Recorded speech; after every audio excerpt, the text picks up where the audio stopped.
hidup pikuk pilpres yang kita hadapi itu selalu saja kadang-kadang di malam hari menyelinap suasana hening dan sepi yang membuat kita berpikir tentang hal-hal yang lebih jauh tentang kemana hidup ini harus diarahkan.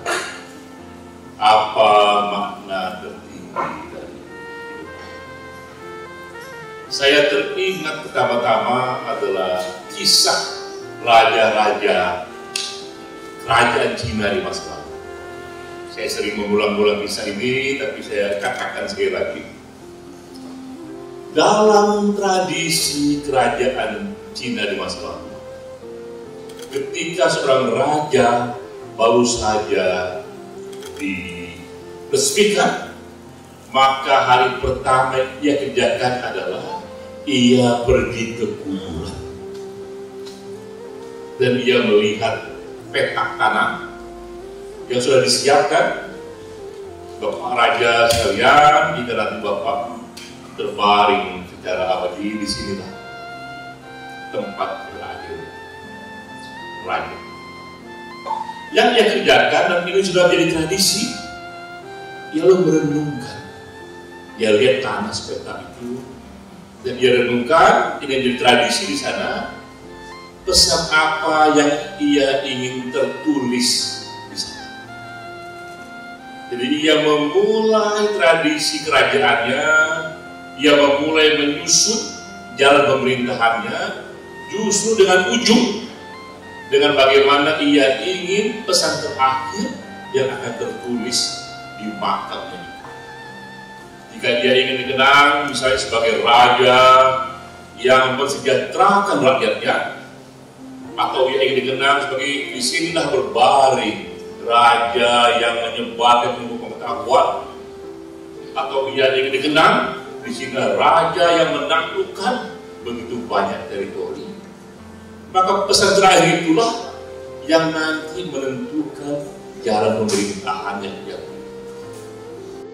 Jadi kita lihat, pesan terakhir yang kita inginkan itu ternyata itulah yang menjadi penentu semua jalan hidup, roadmap yang akan kita susun. Lalu saya bertanya, bagaimana saya sendiri? Pesan terakhir apa yang saya ingin tertulis di sana? Nah, saya banyak merenung tahun ini tentang mana hidup dalam tradisi Islam, juga tradisi banyak agama-agama besar lainnya yang mengatakan bahwa hidup yang berharga adalah hidup yang memberikan manfaat sebanyak-banyaknya kepada orang lain. Hidup yang dianggap sangat bernilai adalah hidup yang memberikan cahaya sekecil apapun bagi lingkungan. Jadi inilah konsep hidup yang menyentuh saya. Bagaimana dalam hidup ini kita bisa menjadi cahaya sekecil apapun, memberi manfaat sekecil apapun kepada lingkungan. Bahkan ketika kita mati pun, meninggal pun, manfaat itu pun masih terus berjalan dalam konsep Islam itu amal jariah, amal yang terus berpanjang. Lalu saya teringat dua berita, dua peristiwa yang ingin juga mempengaruhi renungan. Pertama adalah berita dari Yayasan Nelson Mandela. Mereka yang berprestasi tapi secara ekonomi sangat lemah. Yayasan ini memberikan dana untuk mereka bisa mengecap pendidikan yang lebih tinggi lagi. Saya merenung gitu ya. Nelson Mandela sudah wafat 10 tahun sebelumnya. As I sit in Kuno, my village, and grow as ancient as its hills, I will continue to entertain the hope that there has emerged a cadre of leaders in my own country and region on my continent and in the world, which will not allow that any should be denied their freedom, as we were, that any should be condemned to go hungry, as we were, that any should be stripped of their human dignity, as we were. Ketika dia wafat pun, ada kegiatan atas namanya yang terus memberikan manfaat. Ketika dia hidup di Mandela, kita tahu dia berjuang lama sekali agar rasial di Afrika Selatan itu, di negaranya itu selesai. Karena itu negara yang waktu itu tinggal satu-satunya di dunia yang menerapkan sistem rasialisme, bahwa kulit hitam itu warga kelas 2. Ia berjuang untuk itu dan 27 tahun dia masuk penjara. Ketika selesai masuk penjara, terus berjuang dan ia menjadi presiden.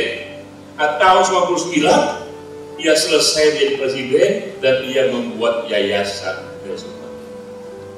Dia katakan kepada warganya, istri dan anak-anaknya bahwa ia ingin sebagai harta dia nanti ini disimpan dalam yayasan Nelson Mandela ini dan terus memberikan manfaat kepada aneka warga kulit hitam yang walaupun secara legal sudah tak ada diskriminasi, tapi secara sosial kita perlu dibantu agar anak-anak kulit hitam ini tetap bisa mengencang pendidikan tinggi, terutama mereka-mereka yang berprestasi dan ekonominya.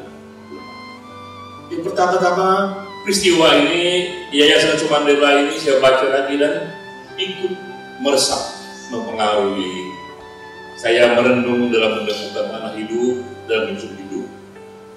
Kedua, kisah dari Alfred Nobel. Mungkin teman-teman juga sudah pernah mendengar nama Nobel ini. Nobel ini asudah tokoh yang namanya sekarang ini menjadi nama bagi penghargaan Nobel. Itu penghargaan yang sangat bergengsi tinggi sekali di dunia kedokteran hingga perdamaian dan sastra.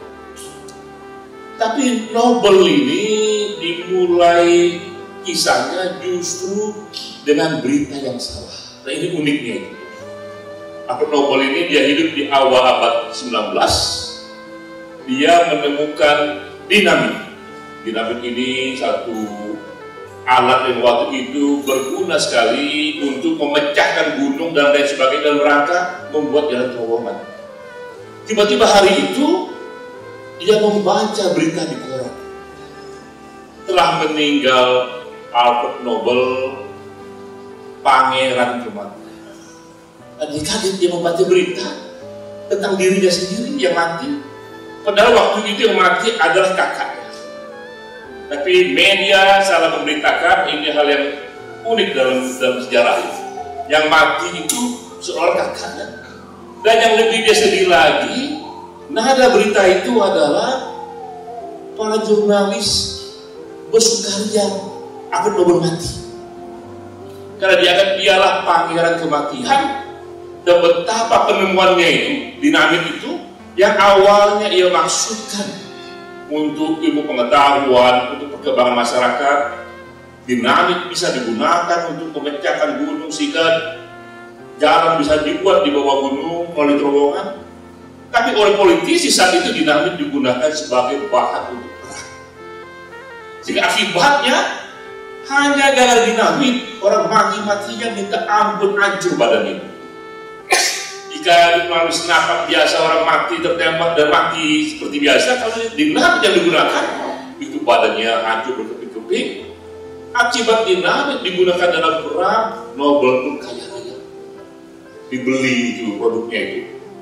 Namun dia kaya raya dalam situasi yang membuat banyak orang mati dan mati secara parah sekali dengan badan yang terkoyak-koyak. Akibatnya ketika dia mati, masyarakat bersuka cita, media mengatakan telah wafat pangeran kematian. Mereka dengan senang hati menyambut itu, dan Alfred Nobel pun terdiam dan merenung. Ternyata ia yang merasa selama ini menyumbang sesuatu bagi pengetahuan, ia dibenci oleh masyarakat. Lama ia merenung, ia mengalami periode stres dalam hidupnya, Sampai akhirnya ia berkonsultasi dengan begitu banyak tokoh-tokoh agama, dengan begitu banyak orang-orang yang bijak, dan disarankan bahwa jika ia ingin hidupnya harum kembali, maka mulailah dengan membuat amal. Nah, ia kumpulkan kemudian semua ahli waris. Nah, itulah awal Nobel juga membuat yayasan yang terus berguna sampai sekarang. Nah, dari dua kisah ini, dua peristiwa ini, Nelson Mandela dan Nobel, dua-duanya sama. Masa hidupnya, dua-duanya sudah menyiapkan sebuah yayasan. Semasa hidupnya itu sudah berjalan, dan pun semasa hidupnya juga ia sudah tekankan maksudnya bahwa ini yayasan dibuat untuk maksud ini, dan semasa hidupnya juga ia sudah meletakkan sebagian besar dari dana yang dia punya untuk ditanam di sana, dan selanjutnya akan terus menerus disampaikan kepada generasi per generasi walaupun dia sudah.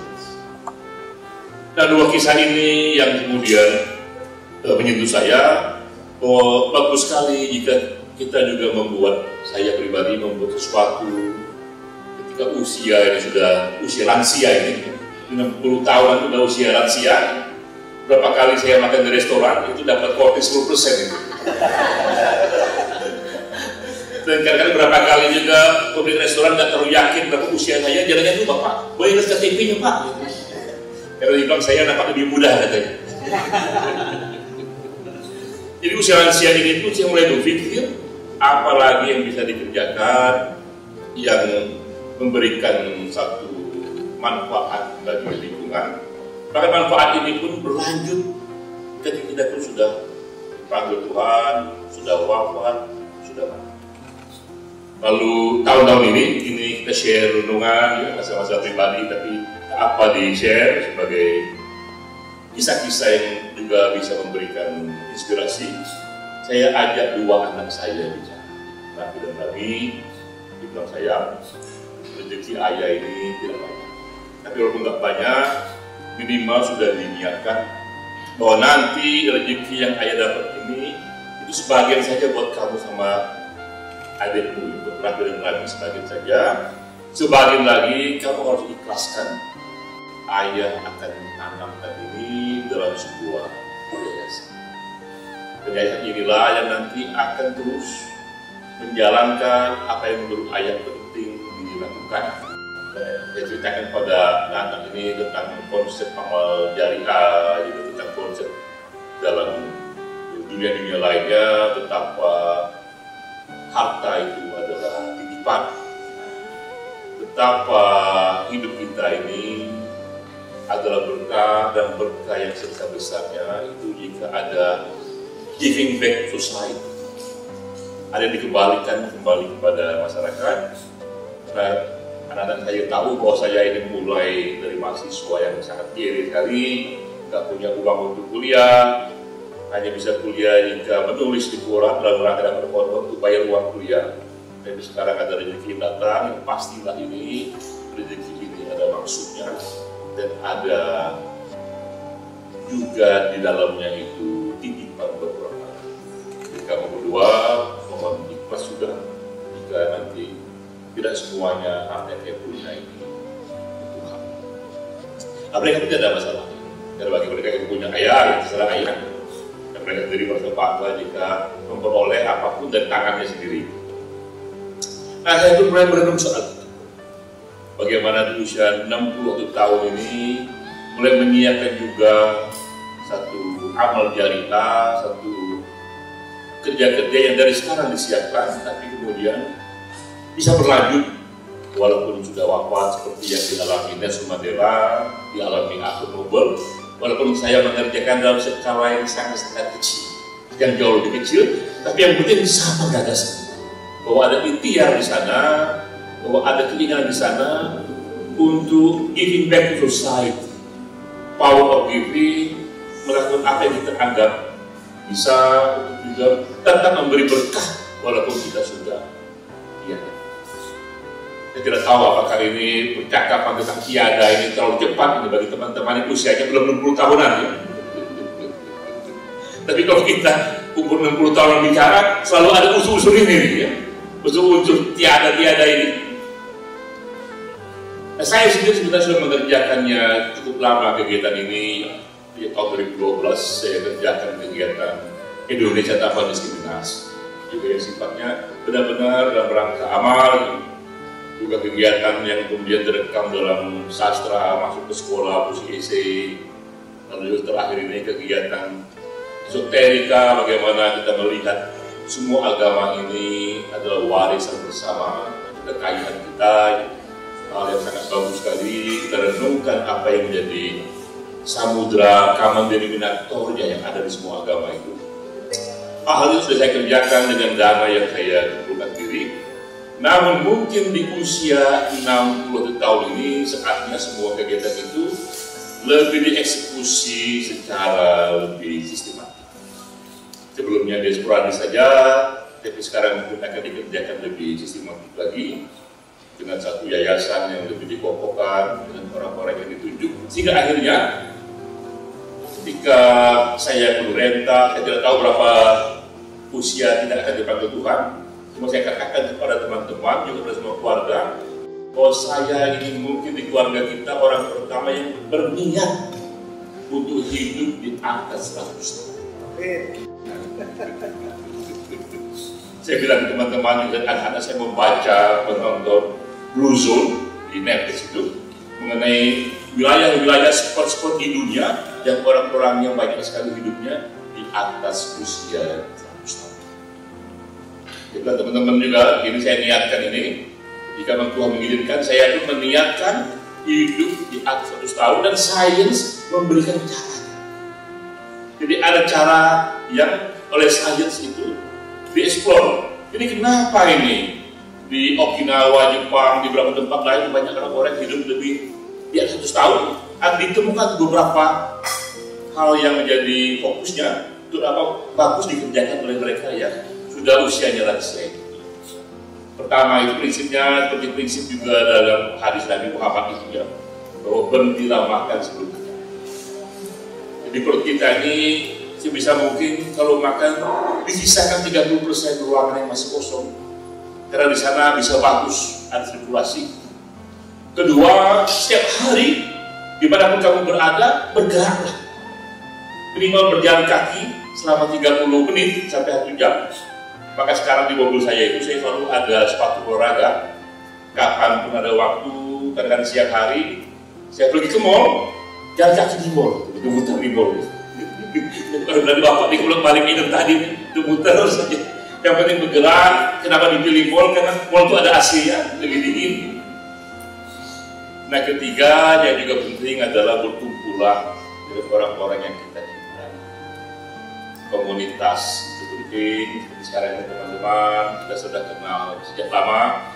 Dan sejak lama saya katakan bahwa kantor kita ini bukan hanya tempat kita mencari nafkah, membuat sawah kita menguning, tapi juga di sini kita membangun satu persahabatan yang hangat. Di sini kita juga membangun satu komunitas yang membuat kita terus tumbuh seperti halnya sekolah.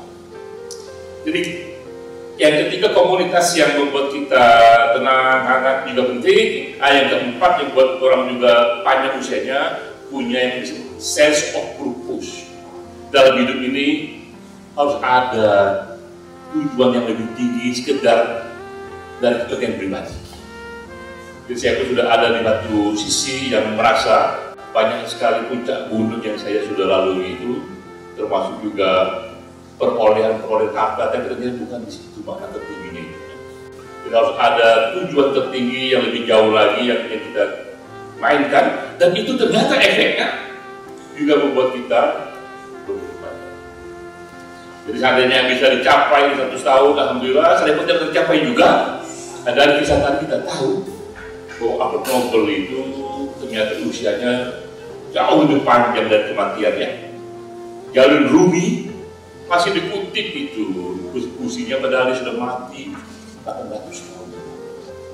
Jadi indahnya hidup bermakna, hidup yang berharga ini jika juga ada sesuatu yang tetap memberi manfaat walaupun kita sudah mati, bahkan puluhan tahun lalu. Jadi teman-teman sekalian, ini sekedar sharing pengalaman, sharing renungan. Kalau teman-teman sudah membuat acara ini, maka ada lain yang lebih berharga. Saya membalasnya dengan cerita dari hati, aneka renungan-renungan dari hati. Dan juga di usia 60 tahun ini saya ingin juga saya nyatakan itu secara resmi, saya nyatakan itu pada teman-teman, bahwa mohon juga doanya, restunya. Saya ingin membangun satu yayasan yang saya letakkan sebagai aksa saya di sana, agar yayasan ini nanti terus berkiprah, dan walaupun nanti saya dipanggil Tuhan, masih ada terus amal-amal yang terus mengalir dari rezeki yang saya terima, dari pengetahuan yang saya alami, dari renungan yang saya dapatkan, yang mengalir lewat yayasan ini, yang mudah-mudahan sekecil apapun, yang menjadi cahaya bagi lingkungan. Wassalamualaikum warahmatullahi wabarakatuh.